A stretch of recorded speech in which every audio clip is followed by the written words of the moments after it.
Migraine cyangwa umutwe w'uruhande rumwe ni indwara yo kubabara umutwe igihande kimwe cyane cyane mu misaya cyangwa se mu gahanga.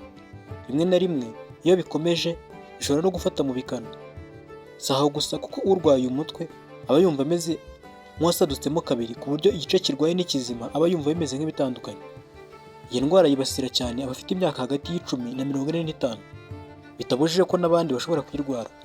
Ikindi ni uko yibasira abagore kurenza abagabo, nanone ikibasira abagore batwite kurenza abadatwite. Ese iyi ndwara ya migraine iterwa n'iki?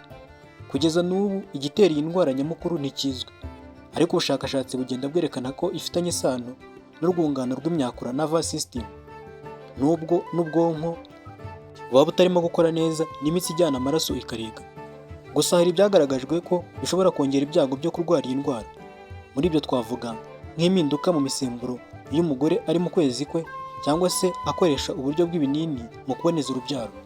Ikindi bishobora guterwa no kudasinzira bihagije, urusaku rwinshi igihe kinini, urumuri rwinshi cyane cyane yari amatara y'amabara anyuranye cyangwa se yaka yongera azima nk'ibinyoteri. Urugero ni amatara yo mu tubyiniro. Ikindi cyabitera ni ukunywa inzoga ukarenza urugero, kutarya ugasonza cyane, ibintu bifite umuhumuro winjira mu mazuru nk'imibavu cyangwa se lisansi, ndetse n'amavuta amwe n'amwe ayo tuvuga ko apika.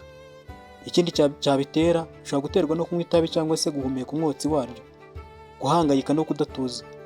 Hari kandi n'ibyo kurya byongera ibyago byo kurwara migraine. Muri ibyo harimo nka shokora, ibikomoka ku mata nka foromaje, ibiryo birimo tiramine ndetse na red wine, ifi zirabura, umwijima w'inkoko, inyama cyane cyane izibika zumukijwe n'ubwoko bumwe na bumwe bw'ibishyimbo, imbuto nka avoka, imineke, amacunga n'indimu, ibitunguru, ubunyobwa ndetse n'ibindi. Ibi ntibivuze yuko kurya bino biryo tuvuze haruguru bitera migraine, gusa kuri bamwe bishobora kongera ibyago byo kuyirwara. Ese migraine irangwa n'iki? Uretse ko kumva uribwa uruhande rumwe rw'umutwe, ubundi bitangira ugira ikibazo mu kureba, aho uba ubona ibintu twakwita nk'ibinyenyeri imbere yawe, ibiri kure ukabona bitagaragara neza. Iyo ibyo bivuyeho hakurikiraho ibimenyetso bikurikira: kumva mu mutwe hameze nk'aho hari umuntu urimo guhondamo inyundo, ukaribwa cyane birenze urugero, nyuma ukumva biratuje. Isesemi ishobora kujyana no kuruka, kutihanganira urumuri, ukumva ruragutera isereri, kuribwa amaso, kumva yabyimbye, kutihanganira urusaku ndetse n'ibindi. Ese iyi ndwara ivurwa ite? Mu gihe itaragera ku rwego rukaze, umurwayi ashobora gukoresha ibinini bivura uburibwe birimo nka paracetamol cyangwa se ibuprofene. Gukoresha aspirine cyangwa se imiti ivanzemo aspirine akenshi si byiza kuko bigira ingaruka mu kuvura kw'amaraso, amaraso akaba yavura. Iyo miti twavuga nka Hedex, Action, Headrest, Hedron n'indi miti y'uruvange irimo aspirine. Ikindi, gufata iyi miti kenshi nabyo bitera umutwe ugenda ugaruka, niyo mpamvu ari byiza kudakoresha imiti kenshi. Diclofenac niwo muti ukoreshwa nanone iyo iyi twavuze haruguru byanze. Iyo bitakuvuye, indi miti wakoresha uyandikirwa na muganga. Muri iyo harimo nk'itsinda rya triptane ivura umuvuduko usanzwe w'amaraso, ivura isereri n'iyivura umuhangayiko no kudatuza. Kimwe n'imiti izwi nka narcotics harimo tramadol ndetse na codeine. Nyamara kandi hari ibyo wakora ugahangana n'iyi ndwara udafashe imiti. Uko iyi ndwara igufashe, reba mu byo twavuze byongera ibyago byo kuyirwara. Icyaba cyabiguteye nukibona, nubikora kenshi uzamenye neza ikigutera iyi ndwara, ubundi ukigendere kure. Ikindi wakora ni ugutuza, kuruhuka bihagije, kwirinda inzoga nyinshi, urusaku n'urumuri rwinshi, no guhindura imirire. Bizagufasha guhangana n'iyi ndwara ya migraine. Ibindi biryo byagufasha harimo nko kuba warya imbuto.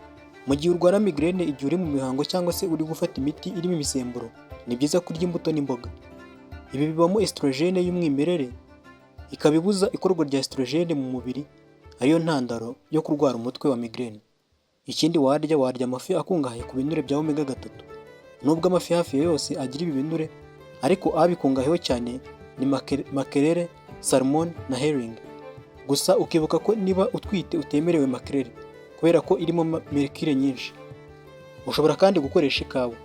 Ikawa nubwo ishobora gutera migraine, nyamara iyo wamaze gufatwa na migraine iturutse ku kindi kintu, kunywa agakombe kamwe cyangwa se tubiri tw'ikawa bishobora kugufasha kugabanya uburibwe buterwa na migraine. Ariko ukibuka yuko ikawa itanyobwa mu masaha yegera kuryama kuko ari umwanzi w'ibitotsi. Tangawizi nayo yagufasha ndetse cyane.